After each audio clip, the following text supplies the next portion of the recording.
Hello friends, first of all మా బాబుకి ఇప్పుడు స్నానం చేయించేసాను. బొట్లయితే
మా బాబుకి కొత్త డ్రెస్ అయితే వేసాను. అది మీషో నుంచి తీసుకున్నాను. అది 150 రూపీస్ అయితే పడింది. ఒకసారి చూడండి మా బాబుని ఎలా ఉన్నాడో. క్యూట్గా ఉన్నాడు కదా మా బాబు.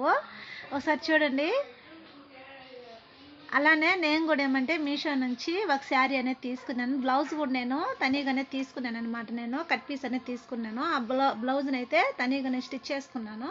ఒకసారి చూడండి, శారీకి బ్లౌజ్కి కాంబినేషన్ చాలా సెట్ అయింది కదా. చూడండి ఫ్రెండ్స్, నాకైతే ఆ శారీ ఓన్లీ 350 పడింది అనమాట. నైస్గా ఉంది, క్లాత్ కూడా స్మూత్గా ఉంది, చాలా చాలా బ్యూటిఫుల్గా అనిపిస్తూ ఉంది.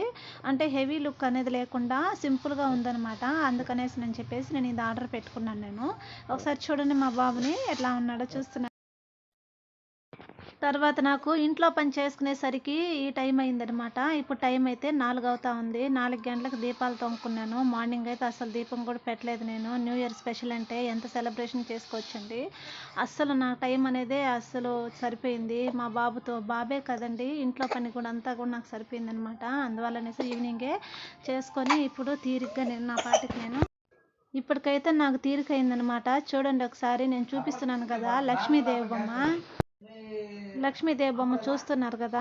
ఈ బొమ్మ ఏమంటే మా అమ్మ ఏమంటే పాత సామాన్లు ఉంటాయి కదా, సత్తి సామాన్లు ఉంటాయి కదా, వాటిని కరగదీసి ఆ బొమ్మలు అనేది అచ్చు అనేది వేస్తారనమాట. చూసేదానికి వెండి దీపం, వెండి ఇదిలాగుంది కదా లక్ష్మీదేవి. ఇక్కడ రాధాకృష్ణుడు చాలా బాగుంది కదా. గోమాత వచ్చి కృష్ణుడు ఎంత బాగుందో. ఆ విధంగా అచ్చు పోసుకునే వల్ల కూడా బాగుంటుంది అనమాట. ఈ షోగా చూసేదానికి కూడా అంత బ్యూటిఫుల్గా అనిపిస్తాయి అన్నమాట. నాకైతే చాలా బాగా నచ్చింది. వెండిలాగానే అనిపిస్తూ ఉంది. ఇప్పుడు ఆ విధంగా అచ్చు అయితే పోయిస్తున్నారు. 100 రూపీస్ అనుకుంటా ఒకదానికి అనుకుంటా.